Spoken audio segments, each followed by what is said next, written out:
Hello everyone, it's Steve with Aptera Owners Club. In this video, we're going to talk a little bit about United Arab Emirates. So a couple of days ago, Steve Fambrough posted this on his LinkedIn page, that he's feeling very honored to be invited back to the UAE and hopeful for the opportunities. And here's a picture of him with some of the people from the UAE. Now, you guys remember that Steve Fambrough used to have this company called Fambrough, and it was like a vertical indoor hydroponics farming thing. And if you look at the very bottom of this, it says for more information, go to Steve Fambrough Ocean Holding. So oceanholdinguae.com. Now I clicked on this and it is a defunct website. So it's no longer active, but Ocean Holding was an investment firm based out of Abu Dhabi. Uh, and and if you look at Steve Fambrough's LinkedIn page, you see, here he is, co-founder of Aptera Motors. That's his current position. He was with Flux Power for a little while. Before that, he was at this Ocean Holding, which is a kind of an investment firm, and then before that, he was at this Famgrow. So looks like he was doing Famgrow, and then someone hired him out of Abu Dhabi to run this thing to do the vertical farming there, as well as do some clean energy and agri-tech products. And if you go back to this post, if you scroll down to the very bottom, you see someone say, "Hey, I don't see your good friend Khalifa Al Jaloff." Okay, I'm probably butchering that name, so I apologize for that. Um, and I Googled that gentleman, and this is what I found of him, and it says, Mr. Khalifa Al Jaloff, chairman of Ocean Holding Company in Abu Dhabi, investigated China Highway. Now, this is obviously it's, when we say investigated, it sounds like the FBI is investigating you, but I think this means that he was checking it out for possible investment. And you see here that it's in this Armenian press that, UAE's Ocean Holding invested in a bunch of solar farms in Armenia. So it looks like, Steve Fambrough was in the UAE for about 2 years working at this Ocean Holding, which is an investment firm. So he has, I think, a lot of connections in that area, which is why anytime someone goes over to the Middle East, it's Steve Fambrough going over there, not Chris Anthony, because he just has more connections there, and Chris Anthony's handling probably maybe more of the European stuff, or maybe stuff in India or in North America or something like that. But it's clear that Steve has the relationships at the United Arab Emirates that he's built during the 2 years that he was over there. And at first, I thought that they were mainly looking at large investors from wealthy private individuals. Because if you look at Aptera's page and you look at their executive team, okay, so you see, Sarah, Jason, Pablo, Nathan Armstrong, Brian Snow, the usual. This is a person they added recently. I don't know exactly when he showed up, but okay, I can't say his name, but he's the principal advisor for Saudi Arabia. If you look at him, he is a guy that has a lot of relationships with wealthy individuals in the Middle East. So that's clearly a place that they're interested in looking at. But when Steve Fambrough had his latest podcast interview, he mentioned that they were working with some sovereign wealth funds.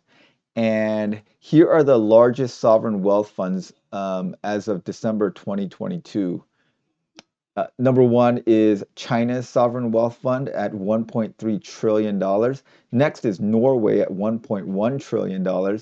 And next is the Abu Dhabi sovereign investment fund at almost $1 trillion. And this was shocking to me because I always assumed that Saudi Arabia's public investment fund right here was the largest sovereign fund in the world, because you hear so much about the public investment fund. But that's not the case. There's several others that are much bigger than Saudi Arabia. Like if you look at China's, they're more than twice the size of Saudi Arabia's public investment fund. So it's possible that Steve here is talking to the investment fund.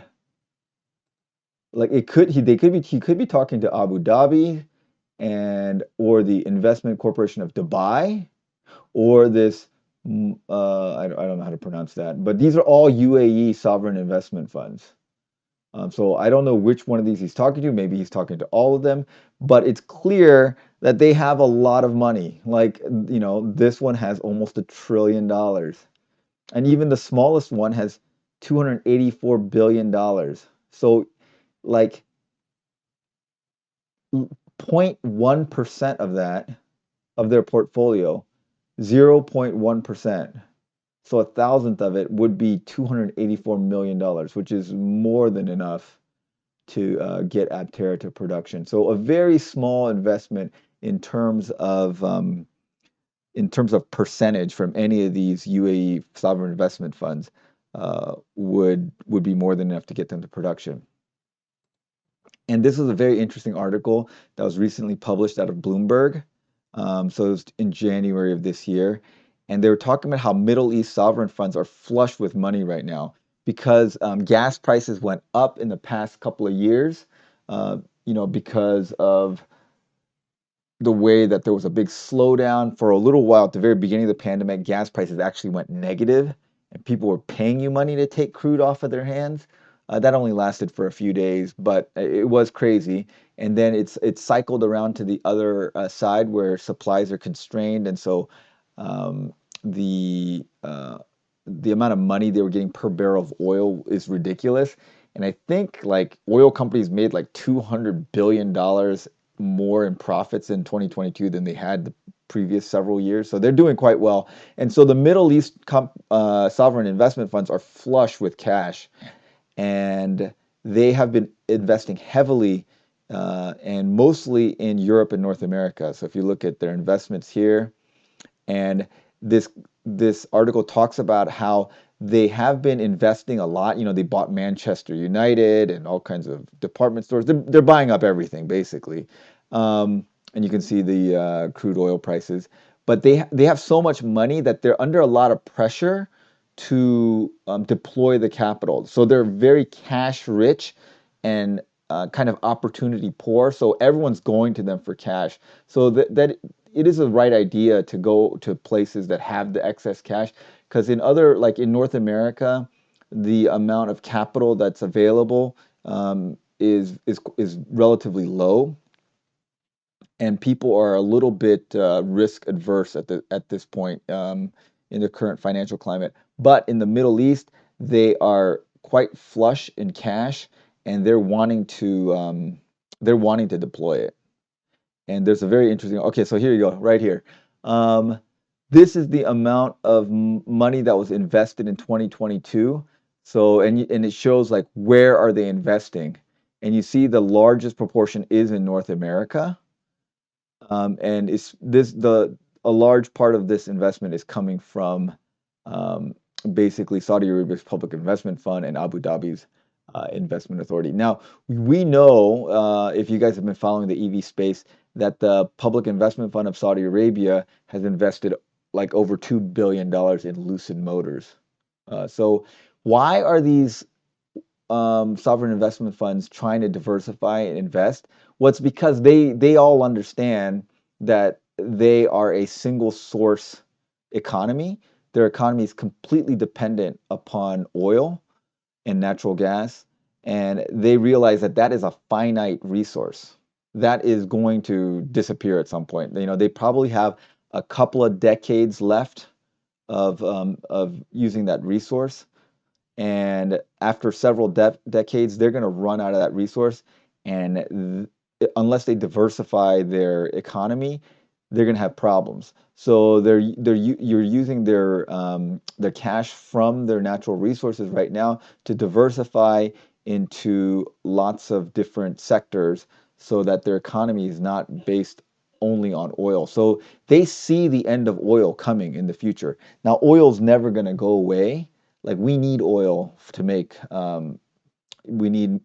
plastics, we need oil to make petrochemicals that drive a lot of industrial processes. But they understand that oil as a fuel source it's going to run out, and they need to preserve it to for the things that we can't replicate. So you need it for the plastics and chemicals, like that's never going to go away probably.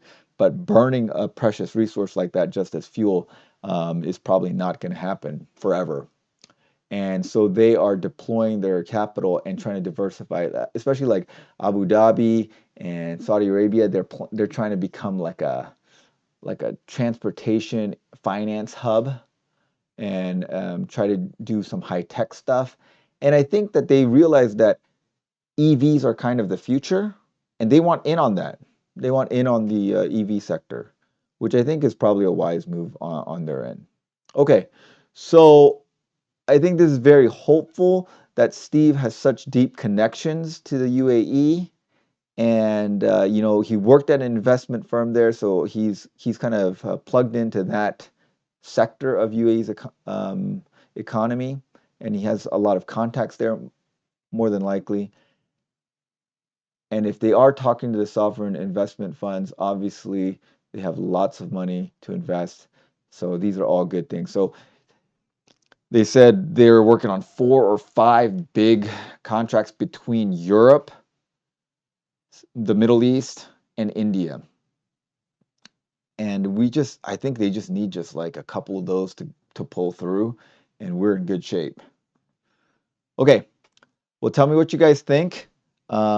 I know that there is some consternation about getting foreign investment into Aptera, but you know, the world is very global now, and I don't think you can avoid invest. You know, these guys have invested in everything we use. They've invested in Uber, they've invested in all kinds of stuff. So it's not something that you can really avoid.